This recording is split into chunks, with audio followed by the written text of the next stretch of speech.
Hi, this is Andy Hoffman of CryptoGoldCentral.com, which publishes a daily cryptocurrency blog and provides professional cryptocurrency consulting. This week, my guest is Francis Pouliot, whose extremely popular Twitter handle is @FrancisPouliot with an underscore at the end because someone is trying to steal his other handle. One of the Bitcoin community's most popular, visible, and concise communicators, Francis has become a feature on the Bitcoin News and plenty of other podcasts around the internet.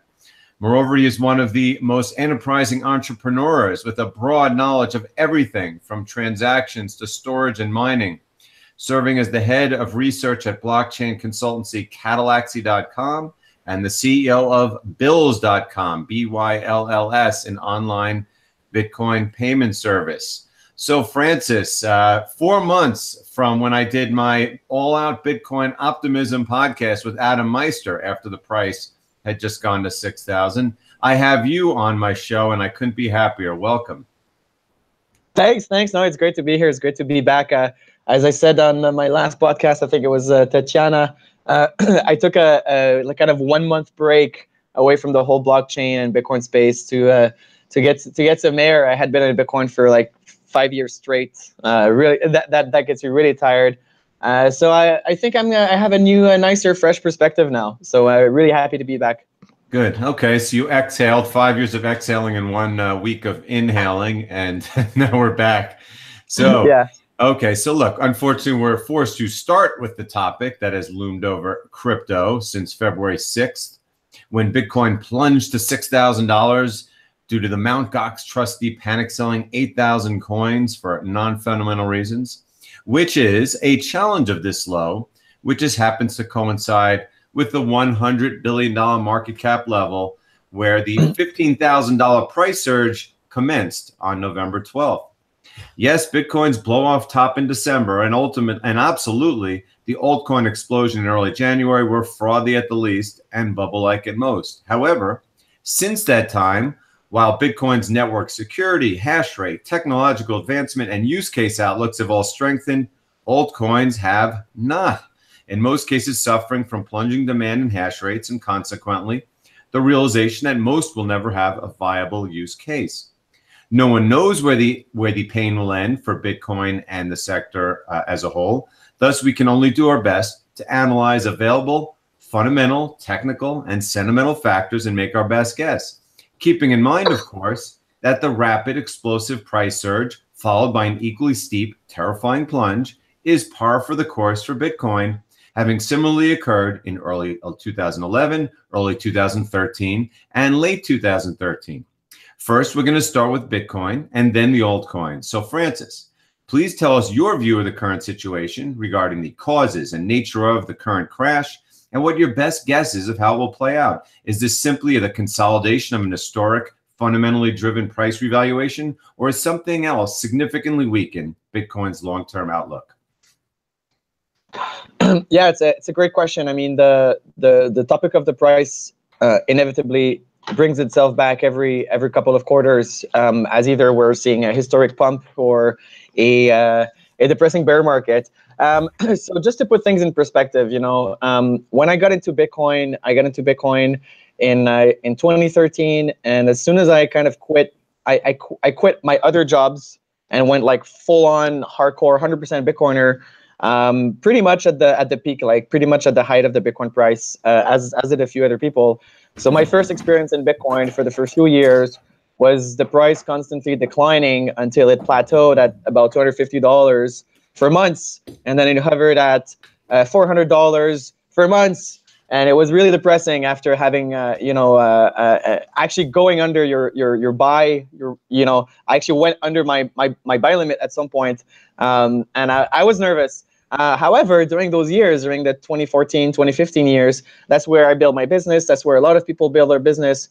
And what I'm saying is, when the price of Bitcoin goes down, the people that bring value to the network, a lot of the people that bring value to the network, which is the entrepreneurs, the developers, the users, the hodlers, the advocates, and all the kind of economy which consists of the Bitcoin infrastructure, economic infrastructure. We're still working on our stuff. We're still working on scaling. We're working on privacy, working on liquidity.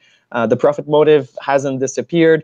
A lot of the people that build value in the Bitcoin network derive value. A lot of it is from the price, but a lot of people have business models like arbitrage and commissions and consulting and that kind of stuff. So a lot of people are able to, thrive and make revenue even when there's a bear market, which means that the value of the network is increasing. The value of if you look at the value of Bitcoin in terms of its usefulness, in terms of what you can do with it, in terms of how easy it is to access, I'm seeing a lot. It's true that the peak of volume that we saw at the height of the bubble in Christmas, we haven't kept that peak in terms of transaction volume. We haven't kept that, but definitely the transaction volumes that we have now are, I think, and I speak for all exchanges, are probably 10 times on average, for most Bitcoin companies, what they were about a year and a half ago.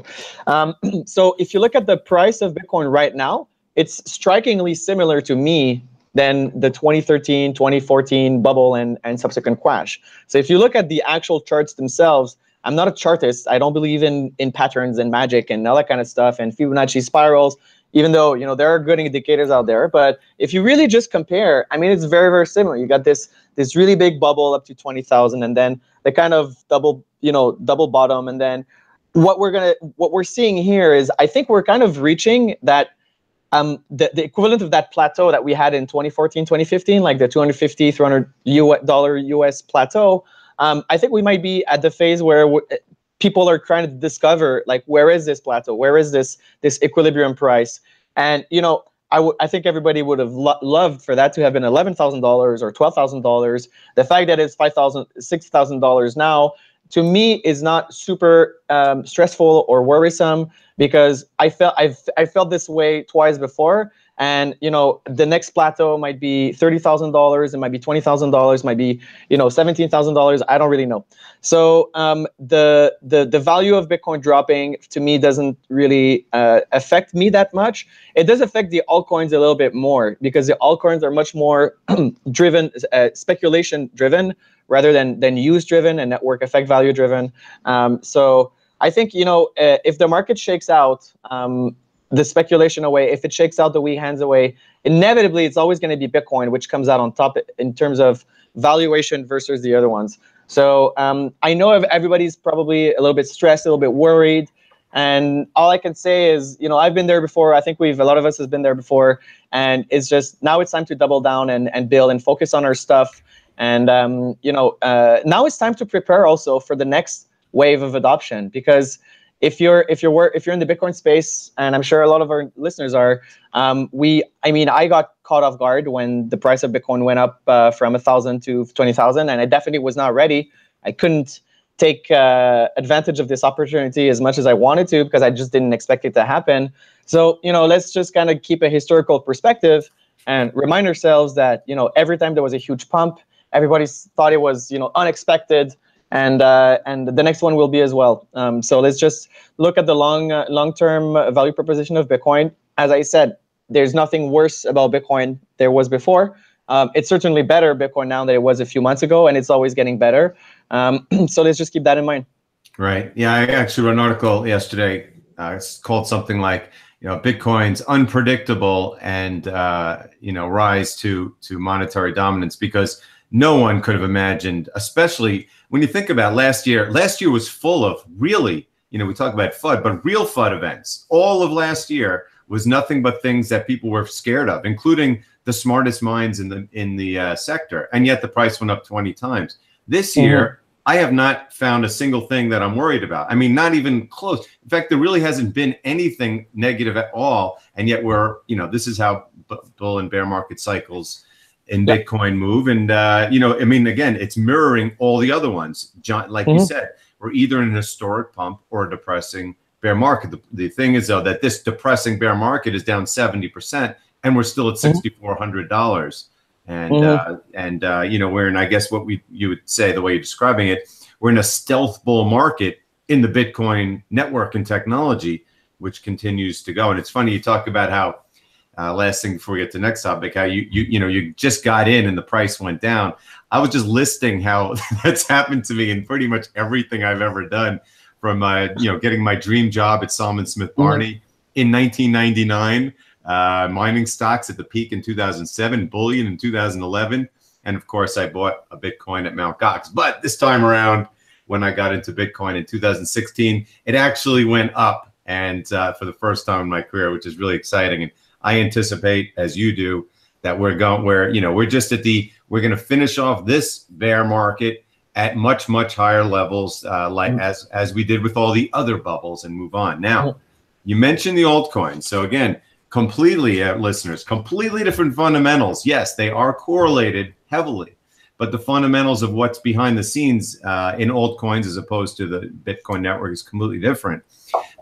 Because obviously 90% of them were the equivalent of dot-coms. Literally no use case, pump and dump money grabs, just piggybacking on the success of Bitcoin and Ethereum. But in this environment, what we're seeing, they're being exposed because you could see that no one's using them for anything. They're losing hash rate. Dangerous times. What's your outlook? I mean, do you think that the altcoin outlook is diminished going forward? Or that it's simply, they'll get through this and they'll figure out ways to handle the hash rate problems, and some may do well going forward. Yeah, well, again, good questions. As you observe, the price of Bitcoin and the price of altcoins is correlated, and this may lead a lot of people to erroneously believe, and in addition to other reasons, that Bitcoin and altcoins are part of the same basket. It's one big asset class, and this asset class moves as one, and that they're substitute goods for one another, and that. But this is definitely not the case. Bitcoin and altcoins have a fundamental different value proposition. In fact, the fundamental value proposition of Bitcoin is to become a global monetary standard.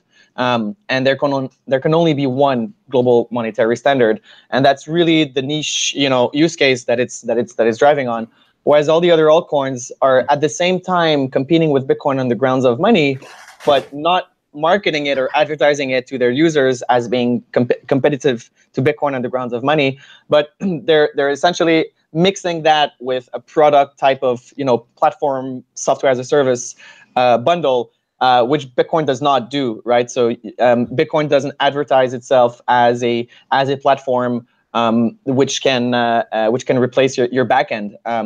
Some Bitcoin companies do, but the value of Bitcoin itself is purely derived from the Bitcoin standard, the monetary standard, not from the apps that will make someone's backend more efficient with digital signatures or timestamping or such. So the altcoins are definitely also losing steam on the institutional side as well. I mean, after a lot of time, a lot of experimentation, there's not a lot of on-chain Ethereum usage or utility there. I mean, I think that the on-chain, so when you think about it, a lot of the altcoins, so let's think about it like this. A lot of the altcoins in this space are competing between each other on a few things, and one of the most important ones are smart contracts or smart contract blockchains, STAP blockchains, tokenization blockchains. And you have stuff like Ethereum, EOS, Waves.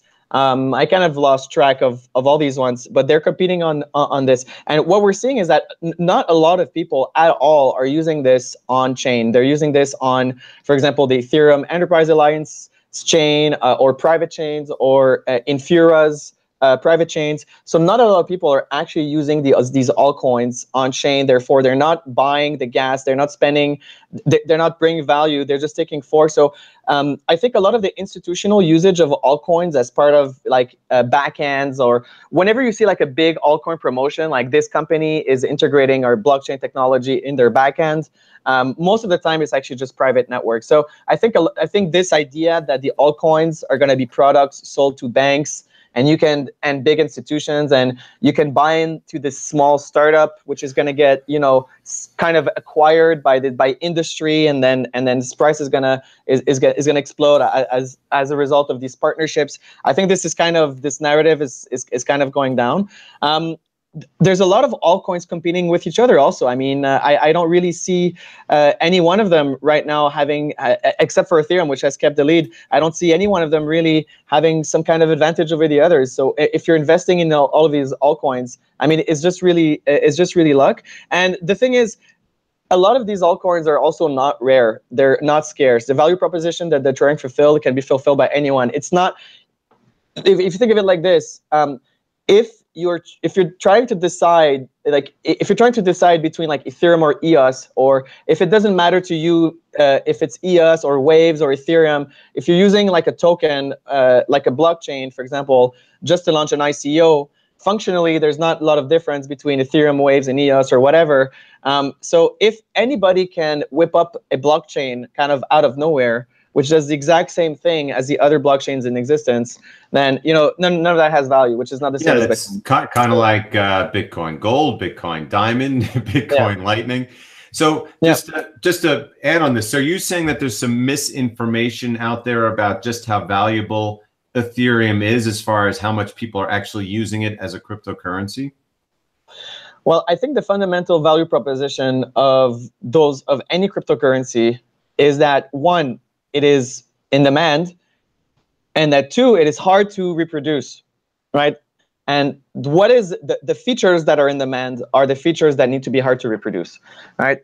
So in Ethereum, I think yes, the fundamental, I think the value of these altcoins is not well communicated, because I think most people just look at the demand, and they also look at the economics of the coin within a certain blockchain. So they'll say, well, here's Potcoin, and Potcoin, there's only 1 million Potcoins, so it's scarce. So if there's demand for pot-related things, I'll buy into Potcoin and Potcoin's marketing. Sure, each Potcoin is scarce. Potcoin, the company or whatever, cannot create more Potcoins, but I can create Cannabis Coin from one day to the next, and it's not going to make any difference. So the value proposition is not that it's well communicated. Is I think people just don't really understand scarcity. They don't understand what's scarce, what's hard to produce, and they don't understand also that if something is valuable, like smart contracts, or if it's considered valuable, and if it's not hard to reproduce, people would just produce more of it. They'll just and to understand the fundamental value proposition of Bitcoin versus altcoins is very simple. Just read Saifedean Ammous's book and understand the concept of the easy money trap. And this will explain to you why Bitcoin has value, fundamental value, altcoins don't. And the easy money trap's theory and principle is very simple. And I just spelled it out. If something is easy to reproduce and it has value, someone will reproduce it, right? So my claim is all these altcoins can be whipped up out of nowhere, as they are. So if they are whipped up out of nowhere, then a substitute goods can be whipped up out of nowhere. That's better. So that's the long-term fundamental value outlook. But genuinely, I really don't think that the market is waking up to this. Right. I wish that the price going down was people waking up to the illusion of value. And they're saying, oh, wow, ultimately, there is no value in these things because they're kind of useless, because people are creating blockchains out of thin air. Everybody is a central bank. Everybody is an alchemist these days. Everybody's making his own thing. And I'm just going to pull out and go with the one that's hardest to reproduce, Bitcoin. I wish this was the case, but I don't think it is at all. Because when I try to explain these concepts to other people, I think, so I don't think there's any I really don't feel any shift in the market. I see the same clients. I see the same kind of faces. So I'm just chalking this up right now to just the cycles, whichever they are, whatever pattern it is, whatever root cause it is. I'm just chalking it up really just to just the cycles of the market at this point. Because exactly. I've recently said, and people say, how can you say this? I've recently said, look, I believe that I still believe 95% of altcoins are useless, but that they're here to stay. And it's because I've observed exactly what you're observing. I mean, for all the, what we're talking about, how this cataclysm, Bitcoin dominance has only gone, and again, I know that's a flawed metric, but the way it's measured, it's only at 40%. I mean, in December, when the price hit 20,000, it was at 70%. And for years, it was 80 or 90%. So yes, I mean, the altcoins are falling, but they're really not falling much compared to Bitcoin, because this speculation stays forever. I mean, you look at a company like Tesla, for instance, they literally can't they could announce bankruptcy and the stock would go up. This just that's the way these well, in the case of those markets, is a lot of rigging, a lot of propping, but it's a mentality that won't go away, especially because in the crypto space, there's so little to invest in. There's so many people that want to invest, you know, when the prices are going up, and there's just Bitcoin, and it's very expensive, and people want to, you know, so they want to attribute value. But I'm listening to what you're saying about Ethereum, and you know, I think a lot of people think Ethereum has this quote first mover advantage technologically, but when I listen to what you're saying, especially because I don't quite understand exactly how it works, it sounds like the only real first mover advantage they have is just people started buying the stock first, buying the coin first. So everyone thinks Ethereum has this giant mega advantage. And what you're saying is, yeah, but EOS and all these other guys do exactly the same thing. We know that Rootstock or RSK, whatever, Bitcoin will eventually do the same thing. So, you know, it is kind of, you know, a balancing act for people to believe that Ethereum is something special, when in fact, it's just one of many of these platform altcoins that can do the exact same thing. Yeah, so Ethereum does have a special advantage over the other blockchains in the sense that, to me, I will categorize, there's a scale, right? Everything's a scale. It's not binary, right? So Bitcoin is not irreproducible. It is just extremely, extremely difficult to reproduce because of its organic nature, right? So I wouldn't compare, for example, Ethereum and EOS. That wouldn't be fair, even though in my eyes, they're in the altcoin category. I mean, it's not a fair comparison in the sense that EOS is much more of a typical top-down parachuted coin, which can be reproduced by anyone, whereas Ethereum did get built in a very organic way. In hindsight, it was organic. It was very, very, very organic compared to what we have today. Of course, there was the foundation, there was the issuers, there's Vitalik and the crew. I mean, it was centralized, but Ethereum managed to create this really robust network effect of developers first. That was really, really, really robust. So, and this is a feature of the code of Ethereum, which is just really easily usable by new developers, and it has all sorts of. So there are a lot of developers on Ethereum, as opposed to EOS, where it was like Larimer was like, okay, I'm starting EOS. I'm going to hire a couple of guys that I know you guys. You're my Steemit guys. You're going to do this with me. Maybe we'll get a few, but right now it's just their team, as opposed to Ethereum has actually branched out like Bitcoin. Even though it's centralized per se, it does have a network of people that were not, quote, hired by Vitalik. Yeah, for sure. And like even when I was in Ethereum, when Ethereum launched at the beginning, and there was surrounded by people in Ethereum, a lot of the people there, they were, you know, activists. They were motivated. They had skin in the game. They were all in Ethereum. It was the dream. It was the revolution. So the kind of people that built Ethereum, that bootstrapped it, I mean, there was definitely this idea of skin in the game, hardcore radicals that were going to put all their life in there, all their life savings in there, and, you know, do it kind of for the mission. So Ethereum had this bootstrap, and, you know, the result is that it has a lot of hash rate. You know, Ethereum has a lot of hash rate. The price is pretty solid. It's pretty liquid. So these are things that are harder to reproduce. But think about it like this. So what use is it to have Ethereum be organic and bootstrapped and solid? Well, these things enable a few things, one of which is censorship resistance. So if you have an organic, bootstrapped, solid, liquid, well, you know, spread out, decentralized-ish, you know, coin, then you achieve something which is censorship resistant. That means that no one can stop you from using Ethereum. And if you use it for an illegal activity, then, you know, no one can actually stop you. They can maybe track you, but they certainly cannot stop you from doing that.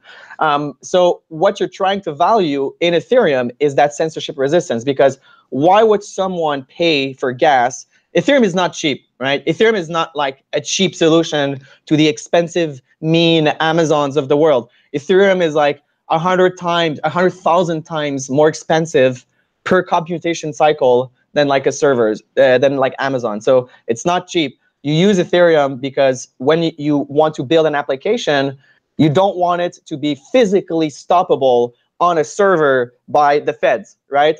But how much of the demand for Ethereum right now is this censorship resistance? How much of the demand is for executing unstoppable Turing complete code because don't forget that all the tokenization, by the way, of Ethereum, all the tokenization does not need Turing completeness. It does not need what Ethereum was created for, which was Turing complete smart contracts, because non-Turing complete smart contracts existed in Bitcoin before, right? So it doesn't matter if it has a first mover advantage. It doesn't matter if it's nice and it's great and it's good, because if, you know, what people like it for isn't the features that, you know, in theory people like it for, then the first mover advantage is useless, because if you can create, look at Waves. Look at Waves, for example. Like, Waves had no first mover advantage at all. It was, when it came out, I was sure it was another scam. I was never going to work, but it does work. There are ICOs on Waves, and it just came out of nowhere and did the exact same thing as Ethereum, and it's functional, right? It works. I've used wallets. I've tested it out. So what good was that huge first mover advantage? You know what it is? You know what it is, Francis? It's like how many times have we been told, you know, starting with like Peter Schiff, of course, you know, because he's motivated to try to make people buy gold instead of Bitcoin. But, and all the other people who say, well, you know, it's MySpace, it's AOL, the first one never works. And the point is, with Bitcoin, it's such an ignorant statement because, like you said, I mean, you said it's difficult to replace. It's impossible. There will never. It's almost like just like the birth of Christ. It happened once. It can never happen again. The way that it just came together, this anonymous developer, it came together during the financial crisis. It blossomed into this giant decentralized network that can never be commandeered. Could never be started again. Ethereum, its first mover in that it had an idea to do something earlier than the other ones. And it wasn't just a copycat like EOS, but the fact is, it really is not. It really is not doing anything particularly novel, and it very well could fit that MySpace AOL thing, where one day Waves is the hot one and Ethereum is not, for whatever reason, or a new one. Whereas you're never going to have someone come in and be like, "Oh my God, this is the new Bitcoin. It does everything that the first one did, but better." So this was just very educational to listen, because I don't think, like we said, I don't think the market is going to make this determination anytime soon, just like they still believe that Tesla has value. But it is something down the road that needs to be considered. Whereas if you hold Bitcoin, you don't have to worry at all. It will not be replaced. And I just want to finish this topic with Bcash a little bit. Because again, you know, I think of that article by that crypto herpes cat back in March. It's called BCH Headed Toward the Abyss, which everyone should look at. And it just highlights how it was created by almost in a scammy fashion as a response to Bitcoin SegWit. And now you have this massive amount of Bcash held in a couple of wallets, principally by Bitmain and all its subsidiaries. And it's being exposed for everything it said that it could do. It doesn't do any of it. I mean, to me, when I see BGold having the CEO or whatever you call it, having an argument with Bcash, and I'm going, well, why is, you know, Bcash any better than BGold, other than that it has Bitmain behind it? The problem is, what if the price keeps falling? Will Bitmain sell? I mean, do you think Bcash can sustain the, I mean, it has the highest value, you know, 13% of a Bitcoin, of any altcoin by far. Can it maintain this forever, this veneer that it actually does anything? It's hard to predict the future because, you know, again, I think the market, you know, it's kind of the market can stay weird for a long time. Yeah, you know, the market's so weird, people are weird.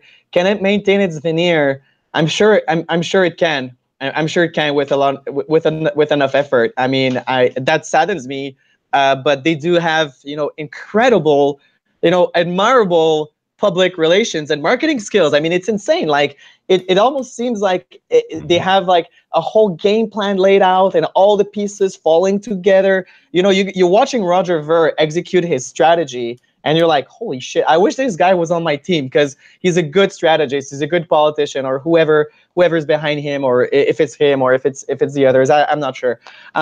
But okay, so if you look at Bcash's claim, it is on its face fundamentally completely stupid. I mean, it is really, really bad. It's just a fundamentally bad idea to just say like, oh, you know, are they thinking about what they just forked Bitcoin and they said we're Bitcoin and they think this is going to bring value to their coin, but don't you realize that that just means that we can just fork off of you and we can claim we're you? And it's just completely ruining the entire value proposition of Bitcoin in general, which is that there's one, there's one global network effect.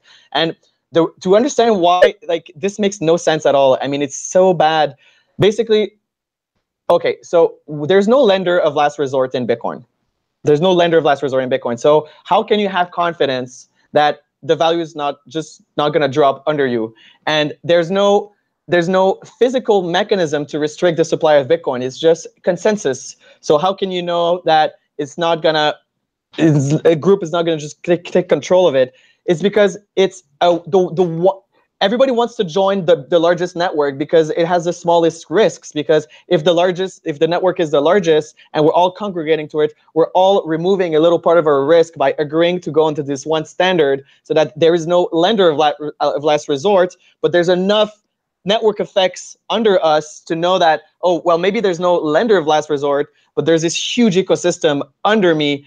And, they're going to be leaving after I leave. So I can, I have this confidence. Whereas Bcash has none of that. The whole concept of Bcash is really, I think, there's like maybe 10, 15 individuals in there that are sustaining the price. 10, 15 groups of people and individuals that are sustaining the price of it. I don't think Roger Ver is one of them. I think it all has to do with these big miners deciding that they have to keep supporting this Ponzi scheme that they started. And everyone knows it. Everyone, like, they look at the Mt. Gox wallet. They look at Bitmain's wallets. They know where it is. They know that if a single leaves, it's over.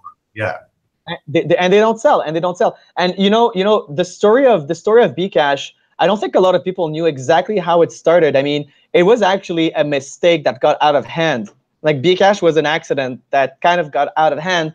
And I'm kind of thinking, like, a lot of people may have accidentally, like, gotten huge positions gradually, and at a point where it was too late and they were all in Bcash. They just realized they had so much Bcash and they were just using Bcash. Because the way it started is when we did the user activated soft fork as a response to SegWit 2x, or before SegWit 2x. No, to the UAHF. Yeah.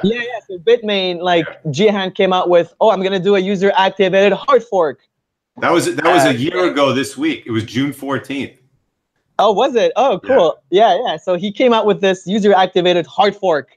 That doesn't really exist because, you're the one who was going to act anyway. So he hired some people, or some people, I don't know exactly how it happened, but some people working clearly for him built Bitcoin ABC. And then at the last minute, Jihan said, "Oh, well, we're gonna drop it. Right? We're gonna drop Bitcoin ABC, which was a hard fork." And then someone else took it and launched Bcash right after. So I think, and then all right. So then I think Jihan did not want Bcash to happen in the beginning. I think it was. It was because Bitcoin locked in on SegWit in the middle of July. It was like a dagger to him and Roger and all their plans with Bitcoin Unlimited and SegWit 2x. So they just scrambled. They created this subsidiary via BTC, and they just we got to get in before Bitcoin SegWit activates August 23rd. And it was like, all right, we got it. Now what are we going to do with it? And from what I remember, I think the via BTC CEO actually was like too radical for Jihan, for like Bitmain. At some point they had a disagreement because he was too all in on Bcash, and they just went for it. So and I don't know if you remember, they were mining a lot of Bcash to do this difficulty chain hopping attacks, right, back in the day, where they would mine one chain and then the other chain and then one chain and then the other chain, and they might have just accidentally collected a huge bag of Bcash and had a bad strategy to dump it, and now they're stuck. And like, if you're stuck holding a massive bag of Bcash, then your choices are, okay, I'm just gonna lose money or dump the market, or I'm gonna double down and just pretend Bcash is Bitcoin. Yes, my friend. And to listeners, look up the definition of a Ponzi scheme, because Francis just described it. Okay. Next, an extremely important topic during such a difficult crypto environment that, frankly, only a handful of people in the whole community understand. And Francis is one of them, and that is Bitcoin mining, which, while less opaque than, say, gold and silver mining figures, I mean, people can get a cost of mining for gold and silver roughly roughly in line. And that's basically, by the way, where gold and silver have been trading for a long time now. How do we get it in Bitcoin? That's the question. So Francis, I've heard all kinds of things about what the cost is. I know it has to do partly with subsidies, with difficulty adjustments. But if someone going to ask you, like, is there a floor on Bitcoin?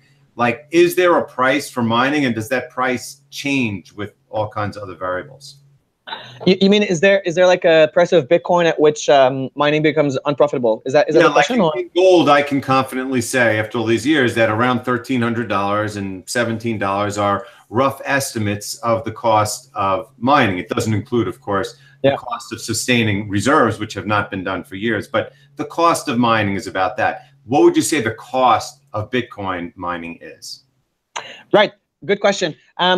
That's kind of it's difficult to compare that with precious metals and gold, because if you think about it, when you're identifying the cost of mining gold, you're looking at stuff like your technology, the availability, the geography, things that are immovable or things that don't really change dynamically. Whereas the price of mining Bitcoin, the cost of mining a Bitcoin is directly dependent upon the network hash rate and your share of it. So the cost of mining Bitcoin is dependent on the amount of miners in the network, which is a dynamic figure. So it's really difficult to kind of compare, to use the same analytical tools. Like, okay, so what's, how much does it cost me to open the earth and go down with my pickaxe and get some gold versus Bitcoin?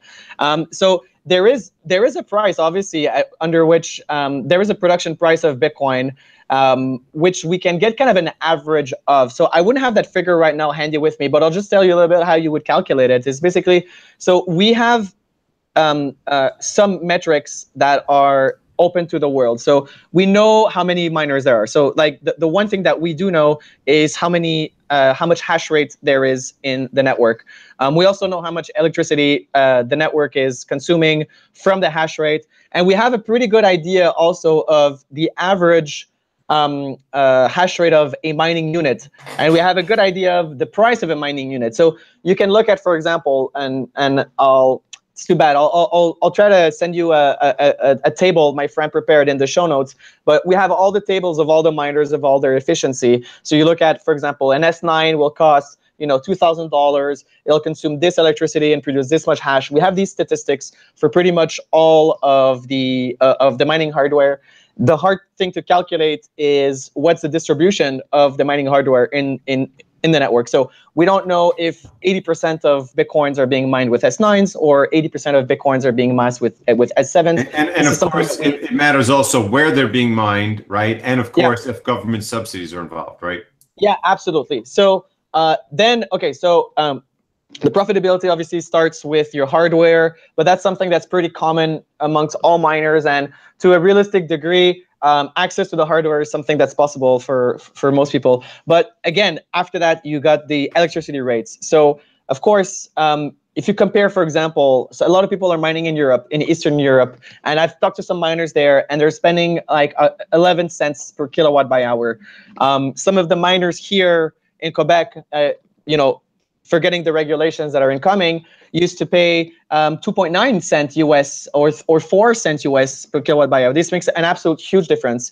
So the cost of mining your Bitcoin will be directly dependent on your electricity costs. So most competitive miners in the world right now will go towards between 3 and 5 cents USD per kilowatt hour, because this is the rate which is available industrially in Iceland, in Alberta, in China, in the USA, etc.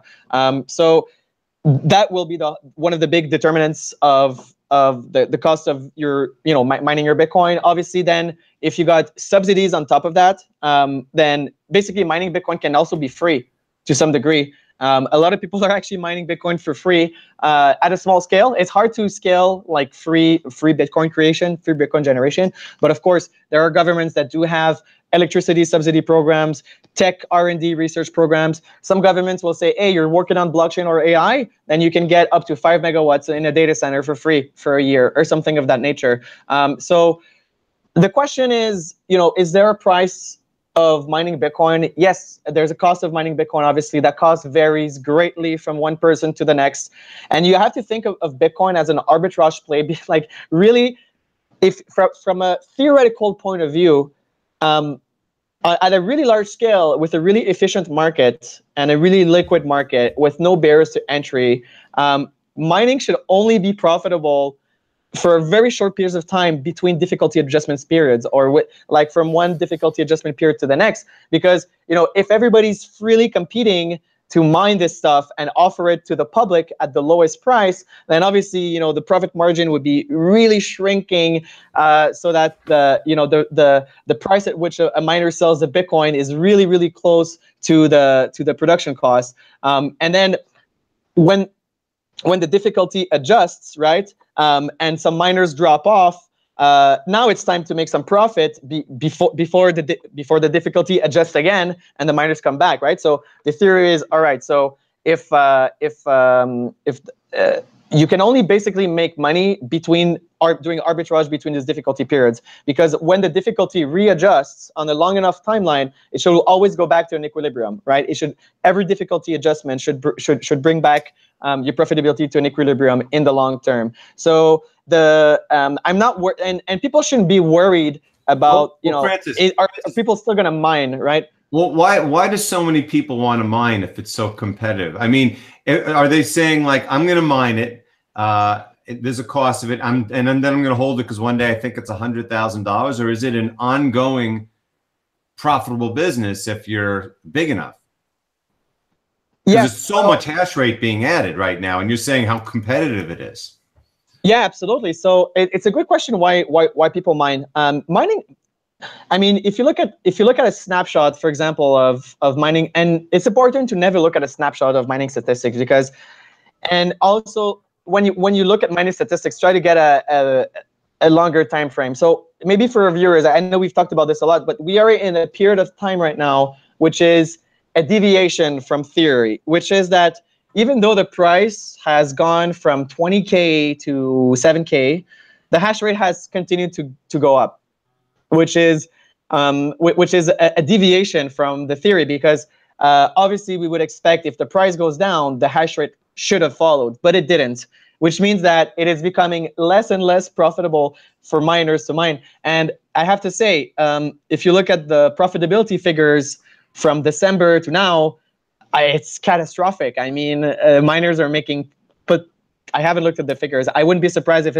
we're making 20% of what we were making like 5 months ago for the exact same hardware. So so that's what's been happening. So why are people mining? Well, first of all, Bitmain is offloading its stock. The prices of the miners, the prices of the hardware units are decreasing. GMO has come out with a miner for sure. Bitmain is going to continue to devalue the S9, which is now one of the least efficient miners on the market. There was overproduction of mining. Mining is also, a lot of people have made decisions to get exposure to the Bitcoin network, and made also the decision to not invest in Bitcoin itself. So a lot of people actually make this decision, which is very strange. But that's more of a when the mainstream is getting in, especially when they got to prove it to their boards. Well, we can get into mining, but we can't get into investing. So let me just finish, because obviously there's such an unbelievable amount of stuff that you continue to digest. When Tom Lee, the fund strat guy, he's at JP Morgan. He's a very well-known Bitcoin investor. And he said, I still say we're going to get to 25,000 this year, partly because the cost of Bitcoin mining is 14,000. I mean, he literally said that.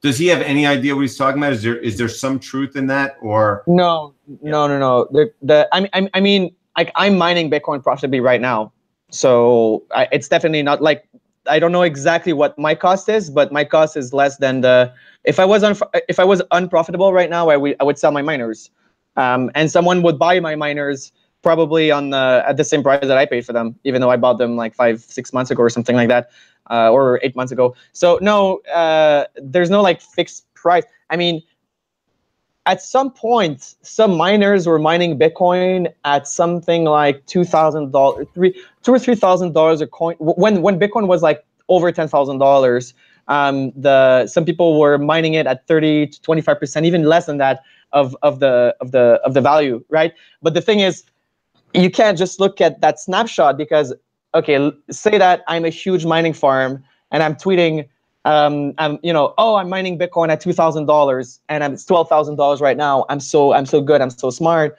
Well, yeah, but I mean, everybody has, your difficulty provisions, your hash rate increase provisions, and you may have spent a lot of money to mine cheap Bitcoins right now, but in a few months, we all know that, depending on the price, you should have, projections which show that in a few months, you're going to be close to that limit, and the price needs to sustain. So basically, right now, he's wrong because he says, "Oh, Bitcoin doesn't have a choice to go to a high level of price because mining is so expensive. So obviously, the price has to follow." Well, no, that's a communist theory. That's the labor theory of value. Is that the price of something will gravitate towards its production cost, which it absolutely doesn't. So there's two things that can happen for the price. Yes, the price will have to go up for hash rate to sustain.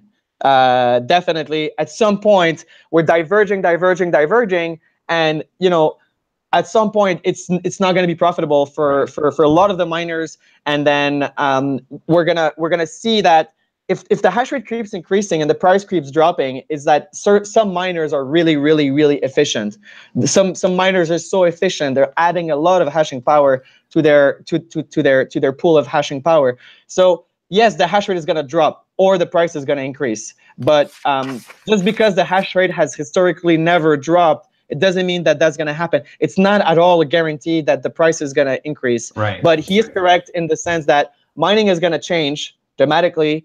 And that can mean whatever you want it to mean, or the price has to go. And just to really understand that, I mean, I've never seen such a large deviation.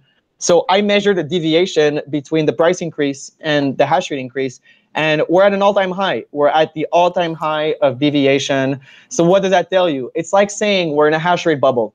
Think of it like this. We're in a hash rate bubble right now, right? Well, some will say, and it was discussed on the Bitcoin group a week or two ago, that it's just a lagging indicator. The price went up and a lot of people ordered the mining equipment, and now you'll see a lagging on the way down. The price goes down and people start to shut them up. But the fact is, I mean, in the real world, the commodity world, prices do in some cases gravitate to the cost of production. Not always. Gold and silver is an example of it. But the fact is, in Bitcoin, it's a moving target for very many reasons. There's no way of quantifying. But what does matter is that higher prices clearly create higher hash rates. Higher hash rates create greater network security and interest, investor interest, and that's what we ultimately why it's so important for mining higher prices, because it creates and just to be clear, yes, the price does gravitate towards the production costs, but it's not that the price is not derived from the production cost. Right. It's the opposite, in the sense that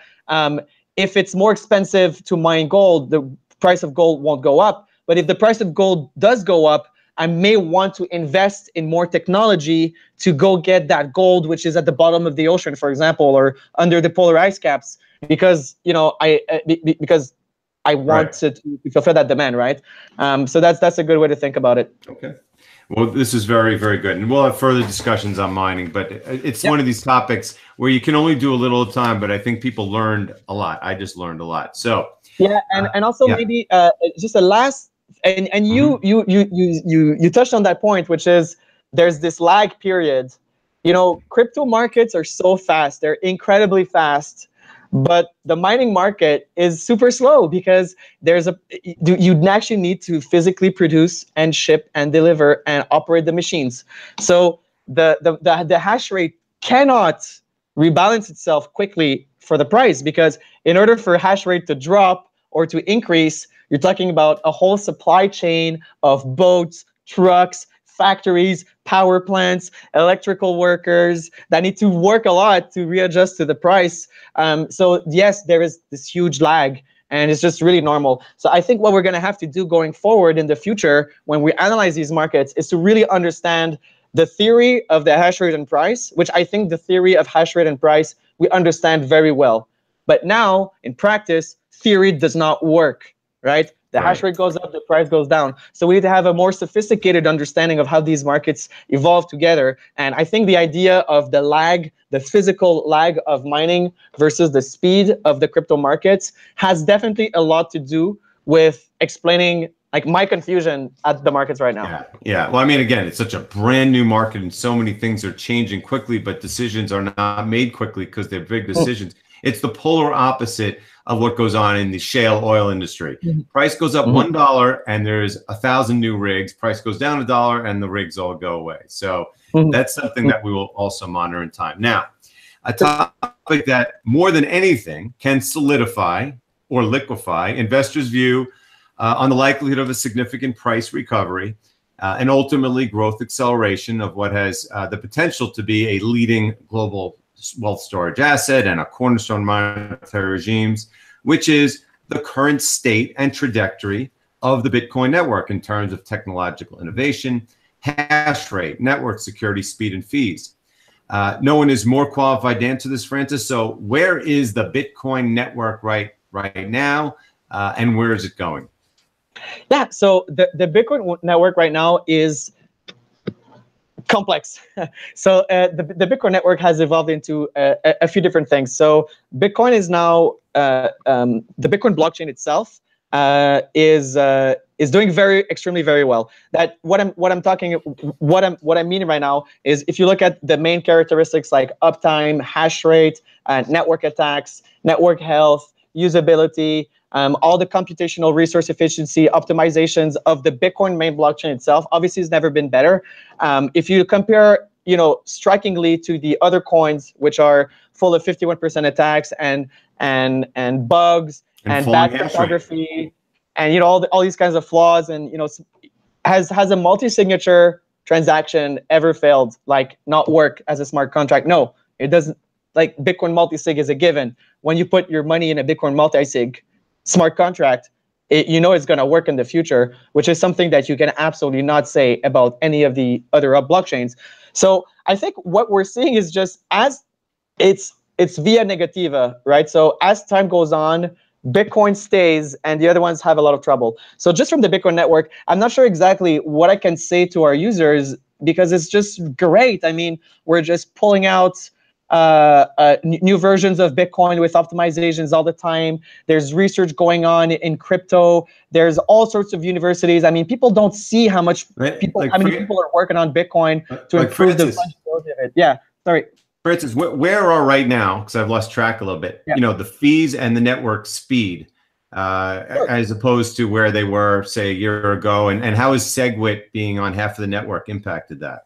Sure. All right. So maybe taking a step back. So basically, Bitcoin was never made to change a lot over time, to have this roadmap of incredible features get into it, which differentiates it from the other coins in the sense that Bitcoin works well. But what we've done recently is that we added SegWit into Bitcoin, which was the first major change, which does allow us to increase the block size to about twice, right? So some of the Bitcoin blocks right now can get close to 2 megabytes. So that really doesn't change a lot in the sense that over a long period of time, we can basically see the fees are going to be lower. So the fees in Bitcoin are actually lower, much lower, the network fees than before. And there's a lot more miners on the network, and mining is a lot more competitive. So, and the transaction volume hasn't changed that much. So what that really does tell us is that a lot of the spam has ended. A lot of new research also is coming on. So basically, one of the bad metrics is looking at transactions per second. So everybody's comparing transactions per second. But there's been these researchers, I can't remember who they were. I think one of them was a Twitter kind of pseudonymous person, but they published research showing, well, we should be thinking about not transactions per second, but payments per second. So what we realize is that on the Bitcoin network, people are batching a lot of payments into single transactions. So this is skewing also the activity analysis of the Bitcoin network, which is, for example, if you're, I'm just going to use Coinbase. I don't know about Coinbase, but I'm just going to use a Coinbase example. Let's say you're a platform with millions of users, and these users are sending Bitcoins to each other in the platform. You may reflect the change in the user's balance, in the database before you actually settle on the blockchain, so that one transaction can actually be 500 payments, right? So even on chain with the batching by the businesses, we're seeing an increase in payments there. And this also is what I'm going to be talking about. So in the future, all the Lightning Network payments, the other sidechain payments. So Bitcoin is becoming a multi-layered protocol ecosystem with payments occurring on other networks, which are not showing up on the main Bitcoin blockchain. But nonetheless, these payments are being settled and cleared and authenticated within a Bitcoin transaction. So what that means is that when you're looking at the number of transactions on the Bitcoin network, it may obfuscate the actual number of payments, and both are doing extremely well. In terms of network health, fees, nodes, all of that, that's really good. The other good news is that the other network, the other protocol on top of Bitcoin, which is Lightning Network, is also very healthy and increasing over time. I mean, the modifications there, the dynamics, the dynamic evolution of that is insane. So if you look at Bitcoin, you need to look at Bitcoin as a network of protocols, with Lightning being one, with Bitcoin being the main one, with sidechains being one, but also with off-chain protocols like business wallet-to-wallet transfers as well. So all of that is going very well. Development is going well. I think so right now the development priorities, I think. Well, can I ask you a question? Yeah. Okay. Now, you're saying that the number, forget all these other things, the number of Bitcoin transactions is roughly the same as it was months back? Because I could look it up, but I don't think it's like significantly increased. Confirmed transactions per day. Viewers, let me have a quick look at that just to say, it hasn't. If you look at that, from 1 year, no, it hasn't really changed much. Actually, it's lower than at Christmas, and it's pretty much the same as last year. Because this is hiding the fact that that people are batching transactions. Right? I mean, what I'm trying to say is that's actually a remarkable statistic. If it's anywhere in the ballpark of where it was in December, because in December we had we didn't have SegWit. We had massive amounts of trading, massive amounts of spamming from Bcash. I mean, so to say that, because I mean, let's face it, the transactions in almost any cryptocurrency, almost all of them are related to trading. In Bitcoin, if you're saying that all that trading, because we know that trading activity is way down. I mean, way down. And we also know that this batching on top of that, so that you can't even mask, some of the activity with a lot of individual transactions. What you're saying is something is making up for it. There is actually some kind of usage making up for the huge drop in spamming and batching and trading, which is an incredibly bullish thing. So, absolutely. So, definitely, since the number of transactions, I mean, if you look at right now, we're at about 200,000 transactions per day, which is pretty much the same that we had in September last year, and it's pretty much the same that we had in January. And in December it went up to about 300,000 transactions per day. So basically, if you think about it, the fees that we have right now, I should just do a quick comparison. I don't have my calculator with me, and it's a bit early still. But I mean, the price and volume dropped by three times, something like that, and the number of transactions maybe by 10%, right? So we're talking about like a 300% drop versus a 10% drop in transaction volume or something of that nature, maybe a 12-15% drop in transaction volume. So obviously something's making up for it. I mean, there's probably a lot of theories. It's kind of hard to tell. But I mean, the number of transactions is the same. Because you basically just said that we basically have 200,000 transactions a day now, and that's the same as in January. I remember January was, the Bitcoin, pump ended in December. The altcoin pump was in January. I mean, to me, the altcoin pump in January was the biggest bubble I've ever seen in my life. It blows away even the .com, especially in the compressed amount of time. You look at any altcoin now, I don't have any charts in front of me, from Ethereum on down, and you can bet that they do not have even close to the amount of transactions per day that they did in January. I'll bet some of them are down 50 to 90%, is my guess. Yeah, absolutely. So in terms of network, I'm very excited actually. I mean, I've I'm contributing a lot right now to a lot of the things that I'm talking about, right? So batching transactions, working on Bitcoin node software. I'm working a lot with the Lightning Network developers to help businesses integrate it, to start to get the UX for merchants to get on board. So like all that we're doing is a lot of us, we're just preparing for that other pump, right? We got caught off guard when the price of Bitcoin went up dramatically in December and November. And now we're saying, oh, and the fees will go up again in the future, right? So we know that, right? So what we're doing now is we're just building Lightning Network and we're building our scaling initiative. And I am betting on the incoming influx of users in, at maximum another year. I'm betting on this pump. I'm betting the price is going to go up. I'm betting the fees are going to increase dramatically, which is why I'm investing in the Lightning Network. So I am exactly in the same position as a lot of people were in 2014, 2015. The businesses like Kraken, BitPay, Coinbase, all of the big giants, and also the ones that were new in the ecosystem, like Binance, they were building in 2014, 2015 when the price was crashing, when the bear market was in full effect, and they were betting on the next influx of users. And we're doing the same thing right now. So basically, what you are seeing, I'm asking this from your clients and the people you consult with, is that the level of interest in all these things has not gone down commensurately with the price. If anything, it's encouraging you to believe that there is a next stage coming sooner rather than later. Yeah, absolutely. And the market that Bitcoin wants, so Bitcoin, to have value, Bitcoin needs hodlers. So it needs people that will remove some of the money from the supply, that will not be liquid, right? So that's one of the fundamental value propositions of Bitcoin. So this is kind of we're looking for everyday people that want to store their wealth in Bitcoin for the long term to protect themselves from saving their wealth elsewhere. So we're looking for people that have a survival mentality, and that in order to survive and thrive in the 21st century, they're going to take a portion of their wealth and secure it with Bitcoin. This is the fundamental value proposition of this currency, or at least it is now, before the Lightning Network is fully adopted. So when I went to Italy, I was on vacation in Italy for about a month.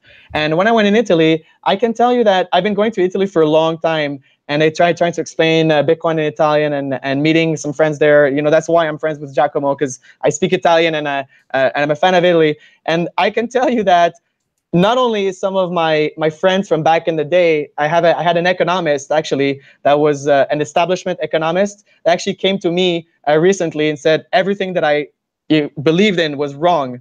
He was kind of a Keynesian type of guy, working for universities and government agencies, and he told me he was wrong and he should have listened to me about Bitcoin. When people talk to me about Bitcoin now, they're very, very serious. They're very scared. They're very curious, and now they're like, oh, so I don't know if you saw, but there was a proposal to have like a 5% haircut of accounts in Italy, to have bank account freezes and seizures. So I don't want to make this too much about Italy, but the point is, I'm talking to people that are like, they're just on the edge of, like, I want to get into Bitcoin. I would like to remove some of the euros, because there was a fear of have frozen bank accounts. And now it was this freeze was just avoided narrowly. So people want to withdraw their money right now, and there's no joke, there's no demeaning comment, there's no snarky Bitcoin. There's just genuine curiosity, and people are really, really happy, very happy and grateful now when I spend time explaining how to use Bitcoin. So you mean people? Yeah. You mean people are starting to notice the giant pink elephant in the room, the reason why Bitcoin was born, because of what's going on in fiat currency? I mean, and of course, Italy is such a basket case. It's actually now ranked as the worst of the pigs. I mean, Greece, they are saying, has better financial outlook than Italy. It's nothing against the people of Italy. It is in trouble. And I can tell you, the euro, people hate the euro. People do not like the euro. Yeah, I mean, the ECB came out today. The ECB came out today and said, finally, I mean, they've had negative interest rates in QE for 4 years while they claim everything is great. And they said today, we're going to end QE at the end of 2019. And we're going to keep the negative interest rates for at least another year. That's their version of tight money these days. And again, that's why Bitcoin was born. and people are waking up, right? So the thing is like, Tron is not a substitute for Bitcoin. If when you're trying to protect yourself and your family from the ECB, it's not a substitute. Like, and this is the market that I want to go after. This is the market that we're going after. It's a market where Bitcoin has no competition, right? It's the only competition of this market is gold, is jewelry, is just store of value that you can kind of move across countries. Because when you think about it, like these people, when they're getting into Bitcoin, it's almost, think of a family which is getting up in the middle of the night and fleeing a country, right? They're protecting themselves from something, from a government, and they're just fleeing. It's a huge mental barrier, and it's not one that you cross lightly, and you don't cross it again by going into Tron or by going into Ripple or Ethereum lightly, because these people are not speculators. They're trying to protect their wealth.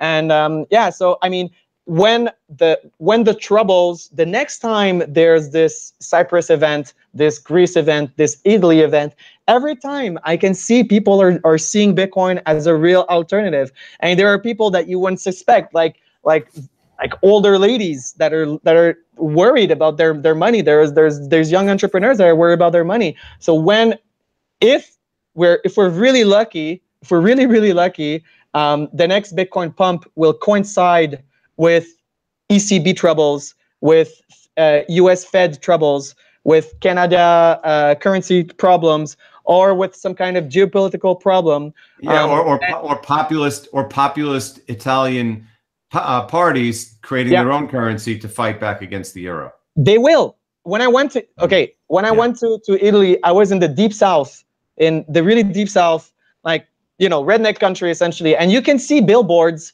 with people. You have fascist parties that are saying the euro and NATO is a foreign scam. You got the leftist parties that are saying that the euro is some banker scam, and you got the libertarian northern isolationists kind of parties that are saying the euro is a German scam to get a competitive advantage over our industry. So regardless of which part of the political spectrum you are in Italy, you are skeptical of the euro. A lot of people are. I wouldn't say, maybe I would say a majority of Italians are skeptical of the euro. And I think a lot of people are waking up to the fact that it is not normal that,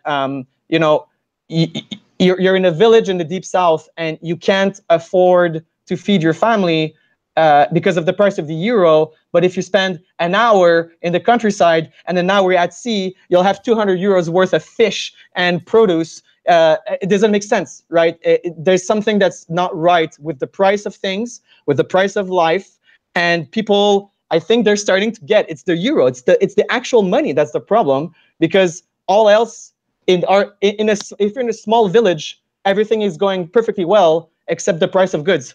Right, so it's the only thing that's the problem is the price of this money, which keeps devaluing over time. Whereas our lifestyle and our produce does not change, but everything's more expensive. It makes no sense at all. Right. Well, the moral of the story is that in the digital age, which is inevitable, if not imminent, there are no substitutes for Bitcoin. Certainly not fiat currency, and not even gold will be substitute, and definitely not altcoins will be substitutes.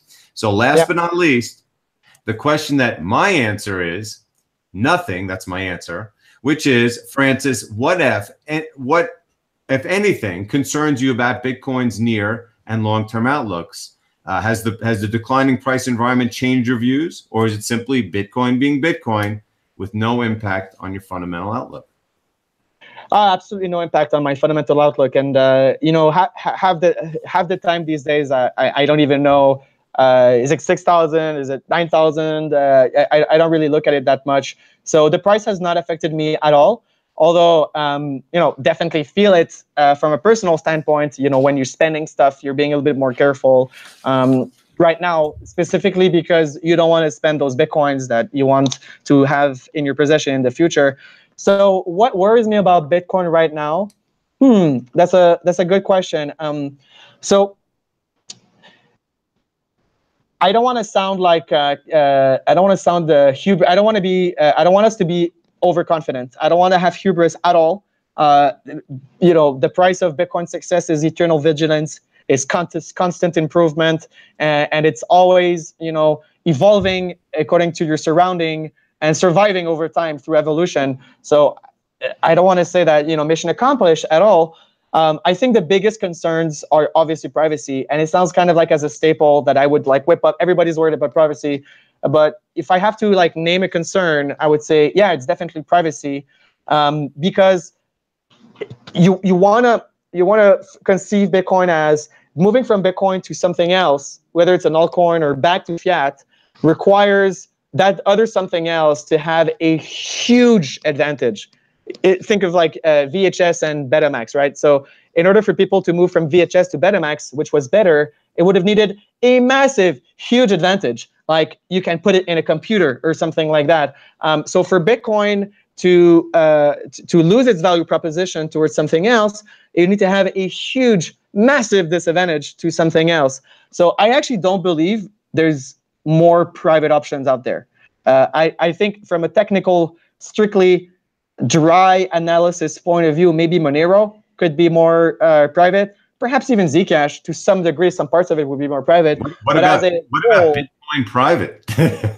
I don't even know. I didn't even look at that much. But it's kind of like a good kind of security principle is if users don't use your feature the way it's designed, then like, for example, if you have a security feature in your wallet, if no one uses it, it's not secure. If people use it in a wrong way, it's not secure. And it's like saying like, oh, I have a multi-sig Bitcoin wallet, that's really secure, but each key to the multi-sig is like painted on the side of my house or something. So you need to look at the things in context. So, you cannot use Zcash, Monero without Bitcoin, right? So they're kind of dependent on the privacy of the Bitcoin ecosystem to some degree. It's really, really hard.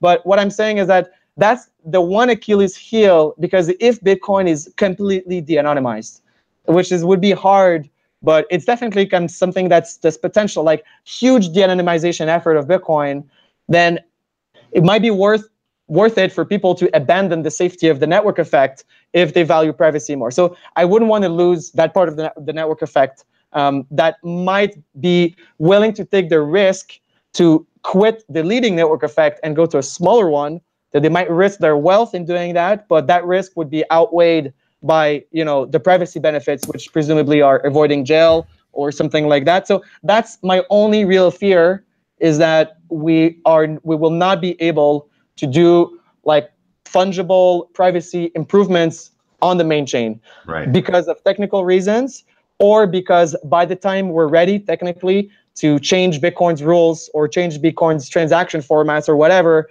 to be more private, the network is too decentralized to change. Because one of the kind of drawbacks of having this massive decentralization on which we can rely that the rules will never change is that the rules will never change. So I think that the opportunity window for privacy is ending. And it's coming soon, right? The end of the opportunity window is coming soon. And I really hope that we can make those improvements on the Bitcoin main chain in a smart way. But I don't think this is something that's near. So this is what annoys me. And but what's interesting is that even though that may actually not be necessary, since if the theory is correct, most users will be transacting on the Lightning Network or on other networks that are still kind of pegged Bitcoin transactions, essentially, and these will act as giant mixers. So basically, if you transact on-chain in the future, you might be at a privacy risk, which incentivizes you to use these decentralized, mixing networks, these networks like Lightning Network. So that's kind of I'm trying to find something. Put it this way: the larger the network gets, the more private it's going to get. It's going to be untraceable, even if you try it. But it comes under so that's really the main issue is really just making Bitcoin solid in terms of value proposition, and on all sides, including the privacy side. And that of course is the highest level problem. The only way that privacy would ever be an issue would be if Bitcoin became so big, meaning so valuable, and such a threat to governments that they would actually sit down and think, we have to go after people because it's not private enough. So believe me, we want privacy to be an issue, meaning it's so big that governments will flail around trying to stop it. But if that's your biggest problem, then I think you're pretty close to my answer of nothing. Yeah, so and just maybe a last thing which makes me bullish also, and is smart contracts. And just for our viewers, I saw recently smart contracts were invented prior to Bitcoin, and they were invented in the crypto blockchain format by Satoshi himself. So Satoshi invented smart contracts on a blockchain. It was not Vitalik, and it certainly was not first implemented in Ethereum. And the way that smart contracts work right now, they're not really being deployed in a way that makes sense, or which makes Ethereum required. So smart contracts are usually payment related, right? So multi-signature, issuance, that kind of stuff. So one thing that makes me really, really bullish is that amongst all the use cases of blockchain, real decentralized smart contracts, which allow money to be locked up and distributed according to how keys interact with them, and not like building your mobile app on a blockchain. That's not a useful smart contract, but there are really useful smart contracts on the Bitcoin blockchain. And the way to deploy them is getting much easier with new protocols, with new programming languages. So if you're looking about the Bitcoin tech development, this is something that's definitely on the radar for developers. So extending the functionalities of Bitcoin transactions. So you think about the blockchain, we have this huge consensus network, right? That's very, very, very valued. So we have transactions in them that are very useful. So what we want to do is to extend the functionalities of some of the transactions so that we can use the consensus of Bitcoin for some new features of transactions. So this is something that's coming. If you're interested in that, look at MAST, which means Merklei's abstract syntax trees.